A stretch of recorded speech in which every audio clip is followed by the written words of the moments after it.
Emma, 29, working in marketing and honestly pretty happy with my life. Been married to Mark for 3 years. Together for 6 total. He's a good guy. Works in IT project management, steady job, doesn't leave his socks on the floor. We had a good thing going, you know? Or at least, I thought we did. Friday night, I'm hosting girls' night. Rachel and Jen from my gym's women's empowerment group are coming over. I've been hanging with them for a few months now. They're cool, progressive, woke about social issues, the kind of women who actually give a shit about equality and don't just post about it. I'm in the kitchen putting together a charcuterie board when Mark comes in from the garage, carrying like 6 bags of groceries. He'd just done the weekly shopping trip, something he always does. I'm chopping salami and arranging crackers while he unpacks everything, putting stuff away in that methodical way he does. Knows exactly where everything goes without even thinking about it. "Hey babe, need anything else for tonight?" he asks, folding up the reusable bags. "Nah, I'm good. Thanks for grabbing everything." He heads to his office. Rachel and Jen arrive 10 minutes later with wine. We're 2 glasses in, talking about work drama and dating app horror stories. They're both perpetually analysing their friends' relationships. When Rachel notices me getting up to refill the charcuterie board, "Does he ever help?" Or, she asks, gesturing vaguely toward Mark's office. I laugh. "Oh, Mark handles the shopping and bills and car stuff, all the boring background things. I just do the fun part, the cooking and making things nice." Jen raises an eyebrow. "Girl, cooking is daily labour. Shopping is what? An hour a week. That's not equal." I pause mid-pour. "I mean, I guess. But," Rachel cuts in, leaning forward with that intense look she gets, "he's got you doing servant work while he does the bare minimum. You're being a 1950s housewife and he's convinced you're equal partners." Something shifts in my chest, uncomfortable. They start listing things. How I just wipe down the counter, how I'm refreshing snacks, how I'll probably clean up after they leave. "You do all the laundry too, right?" Jen asks. "Well, yeah, but..." See? Rachel's on a roll now. He's manipulated you into thinking grocery shopping once a week is the same as daily housework, classic weaponized incompetence. They tell stories. Rachel's ex-husband couldn't figure out how to do laundry, so she did it for 10 years. Jen's husband needs step-by-step instructions to do anything domestic. They talk about mental load, emotional labor, the invisible work women do. By the time they leave at midnight, I'm seeing my marriage completely differently. I walk back into the living room. Mark's playing video games, controller in hand, relaxed. He looks up and smiles. "Have fun." "Yeah," I say. "But I'm noticing things now. The wine glasses I'll wash. The charcuterie board I'll clean. The blankets I'll fold. He killed 3 digital zombies while I cleaned up an entire girls' night. I rewash a dish he'd put away earlier. He put it in the wrong spot, not even the right cabinet, and think, I do everything around here. The next few days, I start counting. Really counting.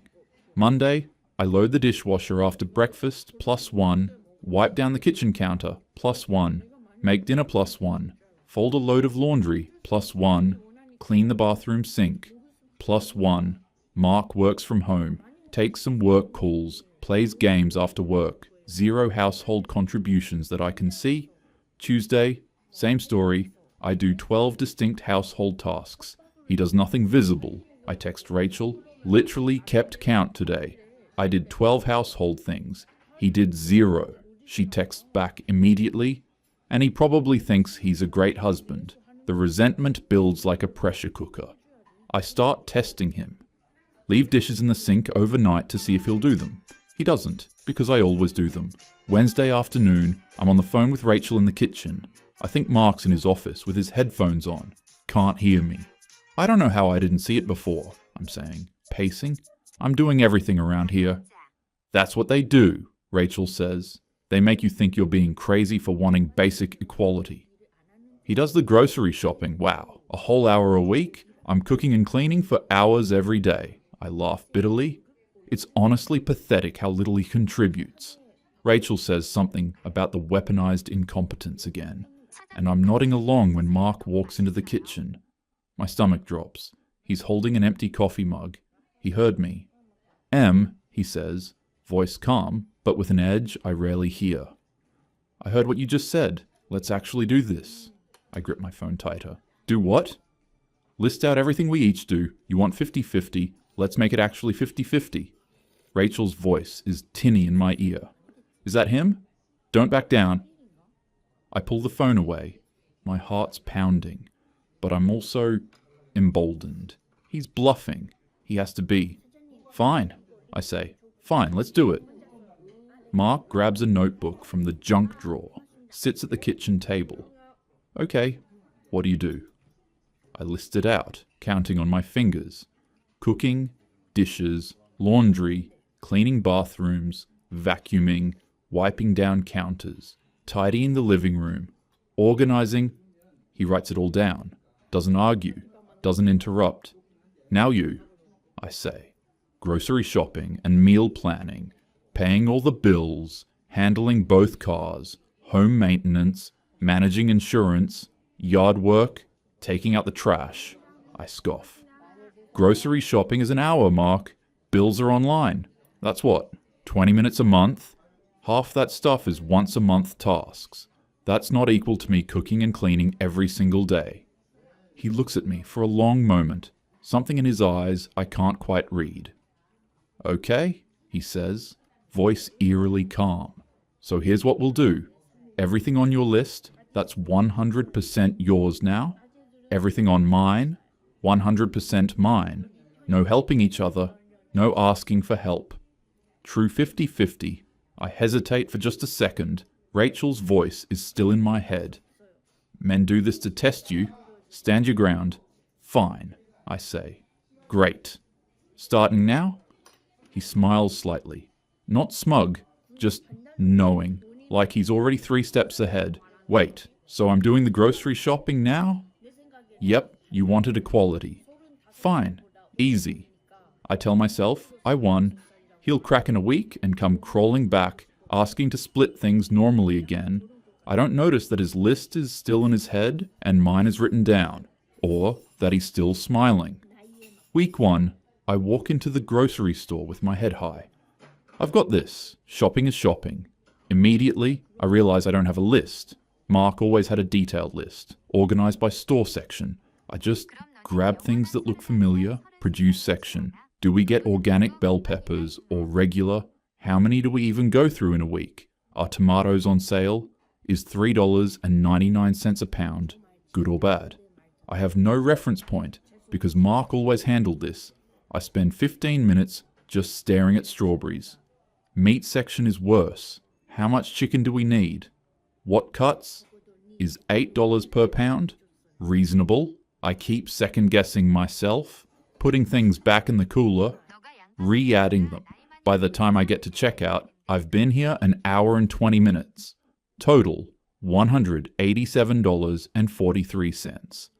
Mark usually spent around $110. I get home and unpack everything, feeling pretty accomplished until I realize I forgot coffee, Mark's essential morning coffee, also bread, also the chicken breasts I needed for tonight's dinner plan, also toilet paper and dish soap. I end up ordering pizza because I can't make the meal I planned. The next day, I have to go back to the store for the forgotten items. Another $43, $230 total for 1 week. 3 hours of my time, 2 trips, and a pizza I didn't budget for. I don't tell Mark about any of this. Week 2, the mail situation catches up with me. I've been ignoring the official-looking envelopes piling up on the counter. Bills can wait, right? I've been focused on my daily tasks, the visible stuff that actually matters. I finally open one. Final notice. Electric bill overdue. Service interruption scheduled March 15th. My hands actually shake. I open another. Late payment fee applied. Internet service, $25. Shit. I go to pay the electric bill online. Don't know the login. I search my email for electric bill. Nothing. The account is in Mark's name, his email. I text him, "What's the login for electric?" His reply, check the password manager. Password is in the shared folder. Me. What password manager? Mark. The one I set up 2 years ago, I showed you how to use it. I have zero memory of this conversation. I feel stupid and angry at the same time. I end up resetting the password manually. Takes me 45 minutes just to access the account. I pay the bill plus a $35 late fee. Then I look at the dashboard. There are 12 other bills on various schedules I didn't even know existed. Electric, gas, water, internet, 2 phone lines, car insurance, home insurance, life insurance, 3 credit cards, mortgage, HOA fees. Some are on autopay. Or they were, from Mark's account, which I'm realizing he probably turned off. I feel a knot forming in my stomach, but push it down. It's fine. I've got this. The car situation starts small. Driving to work. My car makes this weird grinding sound when I turn the wheel. I Google it at a red light. Results range from totally normal to $2,000 repair. I ignore it. Mark always just handled car stuff. It'll probably go away. 2 days later, the check engine light comes on. I text Mark. Check engine light is on. What do? Take it to the shop. Mike's Auto Repair. Number's in my phone. Can you just schedule it? You know the guy? That's car maintenance. You're half now. Remember? I want to throw my phone, but I call. Mike answers. Mike's Auto. What can I do for you? Hi. My check engine light is on. Need to bring it in. Sure thing, name. Emma. Mark's wife. Oh, hey. Haven't seen Mark in a while. Yeah. Bring it by. Oh, wait. I hear him clicking on a computer. Emma, I'm showing your inspection expired 3 months ago. Can't legally work on it until you renew that.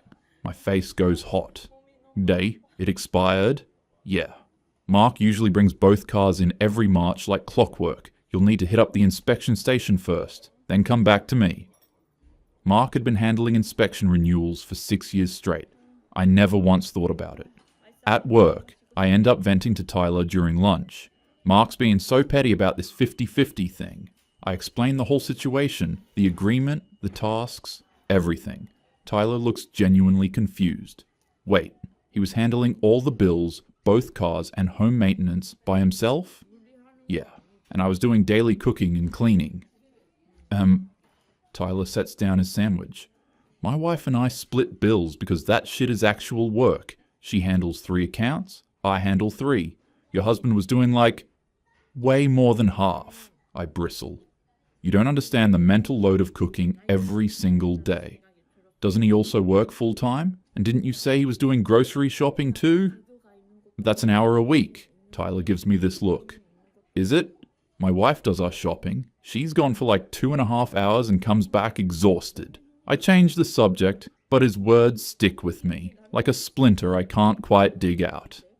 That night, Mark finds me at the kitchen table, staring at the pile of unopened bills like they might spontaneously combust. Em, he says gently, we don't have to keep doing this. I can walk you through everything. We can split it differently. No. I cut him off, sharper than I mean to. I said I'd do 50-50. I'm doing 50-50. I'm not some helpless woman who needs a man to explain basic adulting to her. He raises both hands in surrender. Okay, just offering. I don't need your help. I'm proving a point. He nods slowly, something sad flickering across his face. Yeah, I can see that. I turn back to the bills, jaw set. I'll figure this out. I have to. By the start of week 3, I'm almost feeling competent. Groceries still take forever and cost too much, but I'm getting better at remembering what we need. Bills are mostly paid on time. Well, 2 were late, but whatever. The car noise hasn't gotten worse. I text Jen. Actually managing fine on my own. Told you I could handle this. She sends back a praise hands emoji and yas queen. I feel validated, see? I've got this. That's Monday morning. By Monday afternoon, everything implodes. Monday morning, I'm driving to a client presentation I've been stressing about for 2 weeks. The car makes this loud, grinding screech, then just dies. I coast to the highway shoulder. Hazards on, semis flying by so close my car shakes. I try to start it. Nothing. Just clicking. I call AAA from the sticker on the windshield. The automated system asks for my membership number. I don't have it. Try my phone number instead. A rep comes on. I'm not showing an active membership for this number or vehicle. That's impossible. We've had LALA for years. Last membership expired 14 months ago, ma'am. Mark had been renewing it every single year. I never thought about it once. Emergency tow, $285 out of pocket. I missed the entire client presentation. Have to call my boss from the tow truck. Humiliated. The tow driver, this older guy with kind eyes, pops my hood. When's the last time you got your oil changed? I don't know. He shows me the dipstick. Bone dry. Mom, your engine seized. That grinding, was it dying? You drove it with no oil for who knows how long. I feel sick. This is going to be expensive. $2,500, maybe $3,000 if the whole engine needs replacing. I text Mark from the truck. Car died on highway, really bad. Shit, you okay? Did you get it towed? Yeah, engine seized, $3,000. Damn, did you ever get the oil changed? Adis, no. 3 dots appear, disappear, appear again, disappear. Finally. Okay, get the estimate and figure out what you want to do. Can you just handle this? You know Mike? You know cars? M, we agreed. Car stuff is your half now. I want to scream. Tuesday, I get home via Uber, $47. The house is completely dark, power outage. I check my phone, neighbor's lights are all on, just my house. I call the electric company. Automated voice. Service has been disconnected due to non-payment. I did pay the bill, but I didn't pay the late fee from paying it late. Reconnection fee, $125. Late fee, $35. Service won't be back until tomorrow, 8 a.m. to 5 p.m. window. I have to take a half day off work. I sit in the dark, eating crackers and string cheese, feeling pathetic. I scroll Instagram on my phone data and see Rachel posted a girls' night photo. I wasn't invited. Wednesday, dinner with Rachel and Jen at this nice Italian place. I insisted we go. Wanted to prove I'm fine. I complain about Mark being petty. Rachel nods along. See, this is what I was saying. Men sabotage you to prove a point. The bill comes $156.80. Wine, apps, entrees. I put down my credit card, confident. The waitress comes back. Sorry, this card was declined? Do you have another? My face burns. I laugh it off. Oh, weird. Fraud protection, probably. I try my other card. Also declined. Rachel, visibly annoyed. I got it. I try to Venmo her. Right there. Payment failed. Insufficient funds. I excuse myself to the bathroom. Hands shaking. In the stall. I check my banking app. Primary credit card. $8,200 out of $8,500 limit. Secondary card. $3,100 per $3,000 limit. Over limit. Checking account, negative $247.18. Overdraft. I'd just been swiping, not tracking anything. Mark always monitored credit utilization, paid strategically, kept everything under 30% for our credit score. I have a near panic attack, splashing water on my face. I go back out, lie, fraud alert. So annoying, I'll get you back tomorrow. Rachel? Sure, but she's pissed. Dinner is awkward as hell. Thursday. I get home and desperately need to pee. I rush to the bathroom, do my business, flush. The toilet doesn't drain. I flush again. Panic move. And the water starts rising. Fast. It overflows onto the tile. I scream. Grab towels. Trying to soak it up. Water keeps pouring over the rim. Spreading across the bathroom. Seeping into the hallway carpet. I don't know where the shut-off valve is. Never needed to. I call Mark, hysterical. The toilet is flooding. Everything is flooding. Where do I turn the water off? Okay, calm down. I am calm. I'm literally screaming. Behind the toilet, near the floor, silver oval knob. Turn it right. I drop to my knees in toilet water. Find it, crank it. Water slows but doesn't stop. It's not working. That's just the toilet line. Main shutoff is in the basement. Far left corner by the water heater. Red valve. I run downstairs, find it, shut it off, run back up. The bathroom floor is covered in water and other stuff. Hallway carpet is soaked, water squishing under my feet. I sit in the wet hallway and cry. Phone on speaker. Em, you okay? No, I'm sobbing. Can you please just come home? I'm 40 minutes away. You need to get the water up now or it'll damage the subfloor. Shop vac is in the garage. I don't know how to use a shop vac. Gentle but firm. You turn it on and suck up the water like vacuuming. Long silence. I realize how helpless I sound. Okay. I hang up and just sit there for a minute in the wet hallway, phone in my lap. Mark didn't gloat, didn't say, I told you so. He just helped me, calmly talked me through it. From 40 minutes away, while I was literally drowning in a mess I created by not knowing where a shutoff valve was. When did I become this person? The woman who can't handle a clogged toilet, who forgot her own mother's 60th birthday, who has $8,000 in credit card debt after 3 weeks. Then Rachel's voice echoes in my head. He's testing you, stand your ground. I push the doubt down, stand up, and grab the shop vac from the garage. It takes 2 hours of vacuuming toilet water, crying intermittently. The bathroom carpet is ruined. The hallway smells like mildew already. Friday morning, I wake up to a text from my mom. Well, I guess I know where I rank now. Thanks for nothing. My stomach drops. I completely forgot her 60th birthday. Mark always reminded me a week before, ordered flowers from both of us, had me sign the card. I scrambled to order emergency same-day flowers online. $89. I call her, hands shaking. It's fine, Emma. Her voice is cold. Mom, I'm so sorry. This week has been... Mark always remembers, where is he? We're handling things separately now. New system. A new system where you forget your own mother's birthday. Your father did all those things too. You know, the bills, the car stuff. I didn't realize how much until his heart attack. I couldn't even find the mortgage papers. Do you even know if you have a mortgage? Yes? I actually don't know the details. Fix this before you lose him, Emma? That evening, sitting in my Ubered car after work, I text Rachel, everything's falling apart, car is dead, flooded the bathroom, forgot Mom's birthday, I'm broke, I don't know what to do. Read at 6:47 p.m. No response. 20 minutes pass.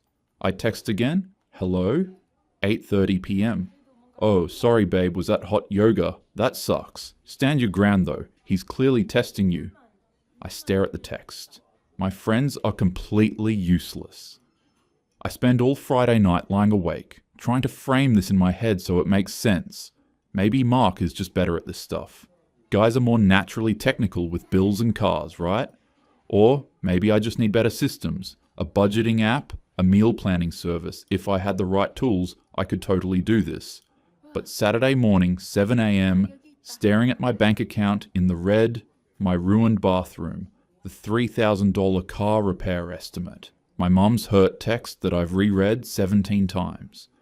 I can't spin this anymore. I can't make this into a story where I'm right and he's wrong. I need help. Real help. And I have to admit, I was wrong. I'm sitting at the kitchen table with coffee, dark circles under my eyes, hair a mess. When Mark comes in, you look exhausted. My voice cracks. I can't do this anymore. He nods. Okay. I don't understand. How are you doing all of this? He sits across from me. You want to see? I nod. He opens his laptop, pulls up a spreadsheet. I'm kind of a data nerd. I track stuff.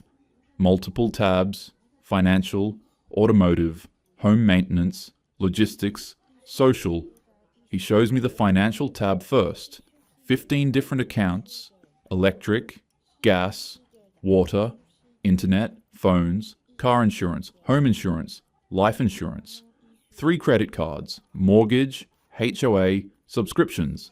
Each has different due dates. Some have promotional rates. Some need annual renegotiation. Average time per month, 12 hours. Plus I save us about $4,200 a year through credit card points, catching billing errors, timing refinances, automotive tab, both cars, oil changes every 3 months, tire rotations every 6, annual inspections, registration renewals, insurance shopping, Peace.ALLA membership, 4 hours a month if we outsource to a full service place, about $200 monthly. Home maintenance, HVAC filters, gutter cleaning, yard work, pest control, smoke detectors, plumbing, appliance maintenance, caulking. 8 hours a month, outsourced cost, $400. Logistics, grocery shopping and meal planning. Researching recipes, checking pantry, price comparing, clipping coupons, 5 hours monthly, social tab, birthday and anniversary tracking for both families, 12 people, card buying, gift purchasing, RSVP management, coordinating couple friends, 3 hours a month, he shows me the bottom line, his monthly labor, 38 hours, my monthly labor, cooking, dishes, laundry, bathrooms, vacuuming, 20 hours, financial value if outsourced, his $600 monthly versus my $200. You were doing important stuff, Em, daily stuff, visible stuff. But I was doing pretty much everything that keeps our life from falling apart. I stare at the numbers, my reality tilts. I didn't know. I know. But defensiveness creeps in. Automatic. You never told me though. You never showed me this. How was I supposed to know? I tried to show you the password manager. I mentioned car inspections. I talked about bills. You didn't pay attention because it was handled. It was invisible. That's not fair. Em, you told Rachel I contribute nothing. You said I do 10 minutes of work. Silence. Shame washes over me, but also anger. My friends were trying to help. They made good points about emotional labor. Your friends don't live here. Rachel's divorced and bitter. Jen's husband actually does nothing, so she assumes I do nothing. They don't know our life. The tears come. I messed up, yeah. But also, I can't help myself. You could have been clearer, made me more involved. He sighs. Maybe. But you could have asked before assuming I was lazy. You could have been curious. Can we go back to how it was? No. My heart drops. But we can do actual 50-50, real 50-50, where we both know what the other does. You take 3 bills, I take 3, your car, my car. Split the maintenance list, alternate grocery shopping. I nod, relieved but aware something shifted. And M, no more letting Rachel tell you about our marriage. Small smile, deal. And if you think I'm not pulling weight again, ask me first before going nuclear. I will. We sit in silence. He's cordial but different. The invisible partner era is over. I broke something I didn't know could break. I still think. I start, then stop. I still think I had some valid points about communication. He doesn't argue, just nods, but we both know the truth now. I wasn't doing 70%, I was doing 30%, and convinced myself it was everything. Because I couldn't see past my own tasks, I took him completely for granted, and maybe I should have actually counted what he was doing before I decided it wasn't enough. Or at least Googled how to change oil.